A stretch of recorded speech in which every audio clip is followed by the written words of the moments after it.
சற்று முன் கிடைக்கப்பெற்ற மிக மிக முக்கியமான செய்தி ஒன்று வெளியாகி உள்ளது. இரவு 8 மணிக்கு பன்னீர்செல்வத்திற்கு வந்த நல்ல செய்தி. அதிமுக என்பது ஒருங்கிணைந்து செயல்பட்டால் மட்டும்தான் பீகாரை போல் வெற்றியடைய முடியும் என்று உள்துறை அமைச்சர் அமித்ஷா அவர்கள் எடப்பாடியை தொடர்பு கொண்டு பேசியுள்ளார். அது மட்டுமல்ல, பீகார் சட்டசபை தேர்தல் முடிவுகள் வெளியாகி ஒட்டுமொத்த இந்தியா கூட்டணி தோல்விக்கும் என்டிஏ கூட்டணி வெற்றியடைந்த நிலையில் நிதிஷ்குமார் முதல்வர் பதவி ஏற்கக்கூடிய நாளன்று எடப்பாடி பழனிசாமியிற்கும் பன்னீர்செல்வத்திற்கும் அழைப்பிதழ் கொடுக்கப்பட்டிருப்பதாக தகவல்கள் கிடைக்கப்பெற்றுள்ளது. இரவு 8 மணிக்கு இந்த தகவல்கள் பன்னீர்செல்வத்திற்கு சென்றடைந்துள்ளதாக தகவல்களை நம்மால் பார்க்க முடிகிறது. மேலும் திராவிட முன்னேற்றக் கழகம் தமிழகத்தில் 2வது முறை ஆட்சி அமைப்பதற்கான எல்லா வகையான ஏற்பாடுகளையும் ஒரு பக்கம் செய்து வருகிறது. ஆனால் மக்கள் மத்தியில் திராவிட முன்னேற்றக் கழகம் என்ற ஒரு கட்சி இனி ஆட்சி அமைக்கக்கூடாது என்ற முடிவிற்கு வந்துவிட்டார்கள்.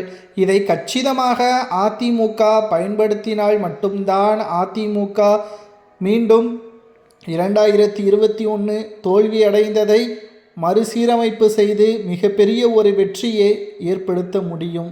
ஆனால் உட்கட்சி மோதலின் காரணமாகவும் அதிமுகவில் பிளவுபட்டு இருப்பதாலும் அதிமுக வெற்றியடைவது கடினம் என்ற தகவலையும் அமித்ஷா அவர்கள் கூறியுள்ளார். தான் அதிமுகவின் தலைமையை ஏற்றுக்கொண்டதற்கு முக்கிய காரணமே பாஜகவில் இருக்கக்கூடிய மிக முக்கியமான நபர்கள் 10ற்கு மேற்பட்டவர்கள் சட்டசபைக்கு செல்ல வேண்டுமே என்பதற்காக மட்டுமே தவிர, எடப்பாடி பழனிசாமி அவர்கள் உட்கட்சி மோதலின் காரணமாக அதிமுக தோல்வியடைந்தால் உங்களது கூட்டணியில் நாங்கள் எதற்கு என்பதை நேரடியாகவும் மறைமுகமாகவும் பலமுறை தெரிவித்திருக்கிறார் அமித்ஷா அவர்கள். தற்பொழுது இருக்கக்கூடிய சூழலில் எடப்பாடி பழனிசாமி அவர்கள் பன்னீர்செல்வம் அவர்கள் பீகாரில் சட்டசபை முடிவுகள் வெளியாகி இருக்கக்கூடிய நிலையில் பதவியேற்பு விழாவில் இருவரும் கலந்து கொண்டால் நல்ல செய்தி கிடைக்கும் என்ற நம்பிக்கையுடன் இவர்களுக்கு அழைப்பிதழ் கொடுக்கப்பட்டுள்ளது. பொறுத்திருந்து பார்க்கலாம்.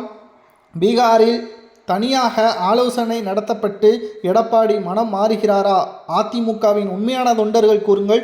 அதிமுகவின் வெற்றிக்கு ஓபிஎஸ் தேவையா அல்லது எடப்பாடி பழனிசாமியின் தலைமை மட்டுமே போதுமா என்பதை உண்மையான தொண்டர்கள் கமெண்ட் வாயிலாக கூறுங்கள், தெரிந்து கொள்வோம்.